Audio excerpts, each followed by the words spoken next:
Hello my dear family, welcome to మీ సుధక్క ముచ్చట్లు. ఈరోజు తెలంగాణ స్టేట్లో ఇంటర్మీడియట్ రిజల్ట్స్ వస్తాయి. రేపు మనకి ఏపీలో 10th క్లాస్ రిజల్ట్స్ వస్తాయి కదండి. ఈ విషయం చెప్దాము అని చెప్పి మీ ముందుకైతే వచ్చేసాను. అదేంటంటే ఆల్రెడీ పిల్లలు ఎగ్జామ్స్ అయితే రాశారు. ఈరోజు రిజల్ట్స్ వస్తాయి. రిజల్ట్స్ వచ్చిన తర్వాత పాపం వాళ్ళకి ఏదైనా తక్కువ మార్కులు వచ్చినా కూడా ఏమీ అనకండి. నీకేం సుధక్క, మీ పాపకి ఎక్కువ వచ్చాయి కదా, నువ్వు ఎన్నైనా మాట్లాడతావని మీరు అనొచ్చు.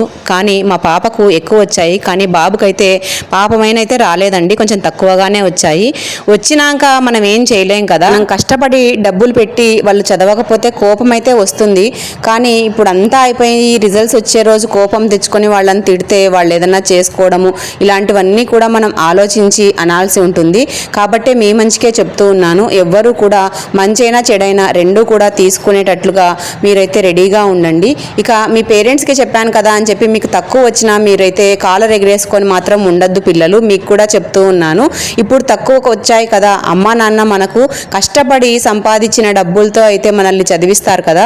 మనం ఒకరోజు రూపాయి సంపాదించాలంటే పడాల్సిన కష్టం విలువ మీకు తెలిస్తే అప్పుడు మీకు అర్థమవుతుంది డబ్బు ఎంత ఈజీగా రాదు అని చెప్పి.